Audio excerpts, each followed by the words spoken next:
Yeah, that's one item down. Tedar and rake ain't much to get ready. All I gotta do is make sure all the tines are tight, nothing's loosened up. I mean, they got lock nuts, but banging the woodchuck holes, things loosen up. It ain't much to grease, just got the main pivot pins there, the U-joints and the drive shaft. Pivot pins in the hitch here. Your adjustment crank. Check the tires, they're all up. Check the gearbox, that grease looked good. Gear oil, I should say. These main drives. The book just says you pull this out and look in there, see if there's grease, make sure everything's covered.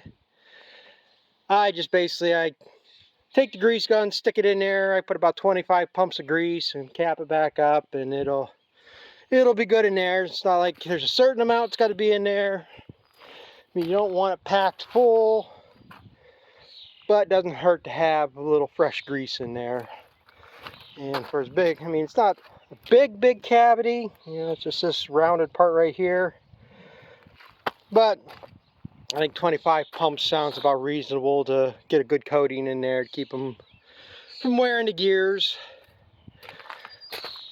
Nothing in the book says anything. These got these fingers that mesh together. That'd be a high wear point. I've never really put anything on them. The book doesn't mention anything about it.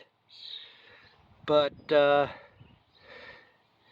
think it's like roller chains. It's all somebody's opinion. Now, I don't mind oiling chains.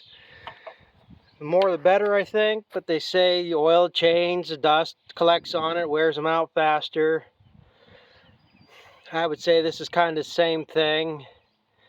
But there ain't really rolling.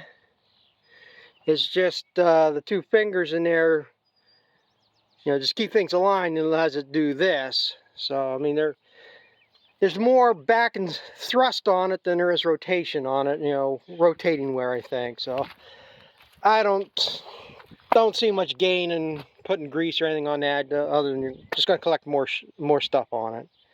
Chains, I think, are a little bit different story. Yeah, I got a rock in there? How the hell did I got a rock in there? I'm not going to hurt anything. It's just in between that plate to hold some tines on. No big deal. Of course, maybe it's like a helicopter. That much weight throws it out of balance and wear everything out faster. Who knows? But from what I can feel on this is done here now. Looks like I get the hay rake. That's a 5-minute job. Disc bind shouldn't take much to get ready either. And I did think one other thing. Suppose I should get my white out and running. The white can at least run the hay rake. They say people don't know I got a cracked frame on my drawbar hitch. And I got plans on getting it fixed. Just I've got to wait for certain things to happen. But as soon as that happens, that's going to get fixed. I'm sure pulling this Tedar wouldn't be much of a deal either. Hay rake's light enough, I'm not worried about it. I don't know if I ever hooked this up to the white or not. My bigger concern with the white is, and according to the book, lowering stuff down under pressure. Now, according to the book, there's a restrictor valve that you put in line there and you can adjust the flow so it doesn't lock it up. I know I had problems. I couldn't run the round baler with it. And there's something else I had problems lowering after picking up.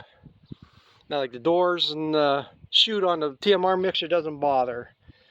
I just can't remember if I ever hooked onto this. I wouldn't think these would be heavy enough to cause a problem either because it's 1/4 inch line, so it's not a high flow situation.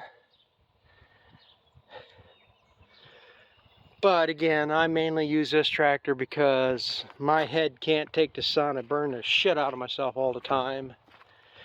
And anytime I can sit in a cab, that's what I'm doing. But then again, I mean, even with the Tedar, it's stupid to run 105 horsepower on a Tedar that only needs probably 30 horse to run it. Probably could use my brother's Kubota on it, no problem. like raking hay. Same damn thing. You know, it's kind of stupid to pull a rake with this big tractor, but I only do it because I want the cab. But there comes times I'll wrap. I don't know why I ever got away from caps, but I got do-rags that I wear when I'm raking hay to keep the sun off my head. So, but I guess that's one project done. Now on to the next. Well, that should be ready to go. I say it's shouldn't need much to get these things going, just greasing, and that's not any thrilling to watch. Like I said, I got it all greased. I got to pump up tires yet. Hopefully they just went soft over the winter. But I got ones. That one's about flat, or is flat, and that one could stand to use some air. But when I get ready to park it, I got to back up there to the air compressor. Won't reach this far. But everything else I've gone over. Oh, I got one more thing, or two more things I should say. I got to check gearboxes yet. That's one thing I forgot. Which I don't see nothing leaking, so it should be fine, but still got to check them. But other than that, probably should put new blades on it. I think that one there is pretty well shot. That one could be flipped over. That ain't anything bad. That one there is shot. I could either take the angle grinder and put an edge on them or replace them. Depends how soon I'm ready to go. I don't have enough blades. I got enough blades. See, there's lefts and rights to this. Because some of these turtles turn one way and some of these turn the other way. So depending which way they turn, what blade you use.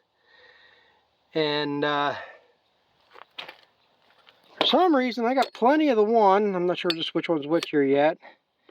But I don't have quite enough of the other to change them all. And to top it off, more than likely, you're supposed to replace the bolts every time you change them, but if they go back in, I use them again. But I've used them once or twice already now, so I think probably should put all new bolts, which I don't have enough bolts. Don't have enough of the caps or the nuts, whatever you want to call them. So I can't do that until I go get some. I gotta do some figuring here. Like for the corn planter, that one seed sensor won't shut off on the monitor. It's testing out fine, but I think there's something wrong with it. So I'm thinking about getting another seed sensor. If I do that, it might almost be worth my effort to put an order into Shoop.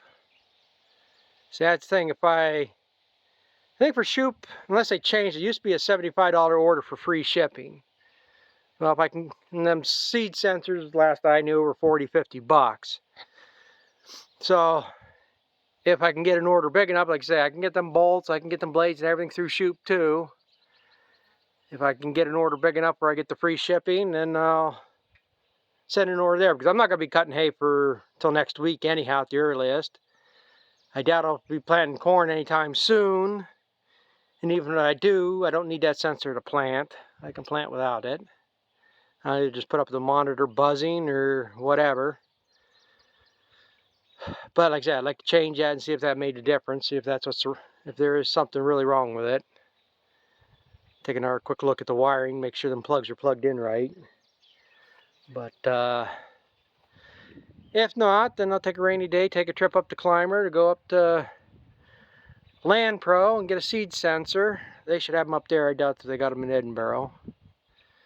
And then I can go up to Wiggers and get new blades, some more blades and bolts. But being through New Holland, I'm pretty sure it's going to be probably at least 30% more than what new Shoop would be.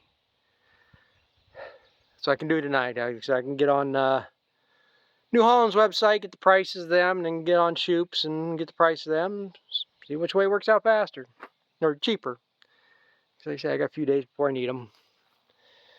The only other thing this damn thing needs is, and it's not necessary to run, but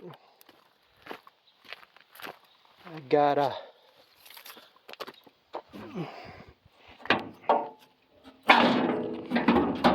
Got a little bit of a hole in that shield. I think it's, yeah, it goes over to here. So it bolts on this piece up here, which comes down. I think I did look it up before. It was like $300-400 for that shield. Probably just cut a piece of tin or something, stick in there. And you know, it does is get some chaff build up in there, which builds up anyhow. They just clean it out every day. But I do notice that one's starting to go to hell too. So I might end up at some point getting both of them.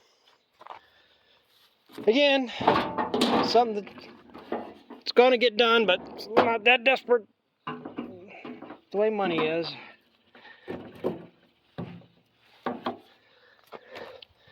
I mean, what do you expect for a 17-year-old machine? I think that's when I bought it. I think I bought it in 2007.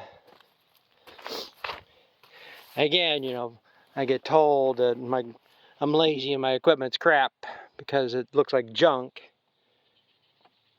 But that's 17 years I've run that thing. That's 37 years I've run that thing. Yeah. You don't need to trade equipment every 2 years and have that shiny paint to function. So, I guess that's probably going to be about it for this video today, because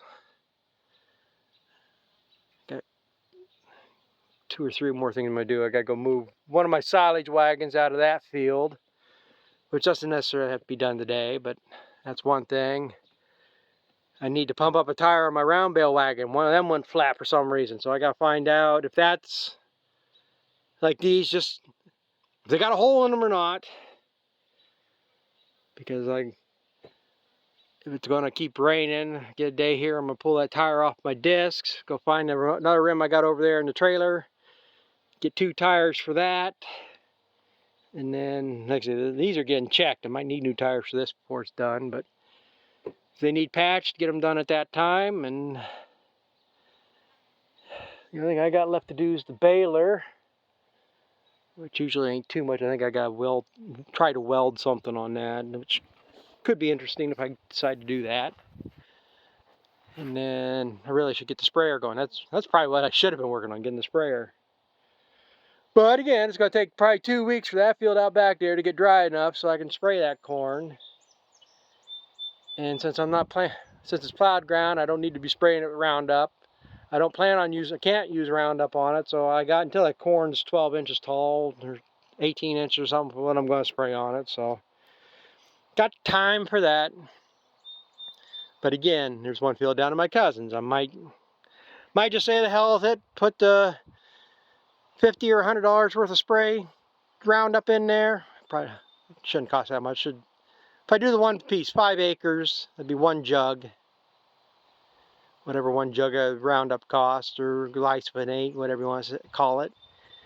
And spray that tank out, and then go in there and try no-till corn in that, see what I get. I mean, worst will be out is the cost to spray a little bit of diesel fuel, and if I plant about 1.5 bags one of them corns, yeah, it might be about $300-400 if I don't get nothing. Or gets enough something to it, I could chop it off and make feed out of it that way. There's always options. So I'm going to piddle around here, see what these tires are going to do, and call it for the afternoon. My hip is starting to cramp. I got a chiropractor tomorrow, so maybe he'll get a little more of adjustment in and help it out. Who knows? So, but thanks for watching, and we'll catch up with you later.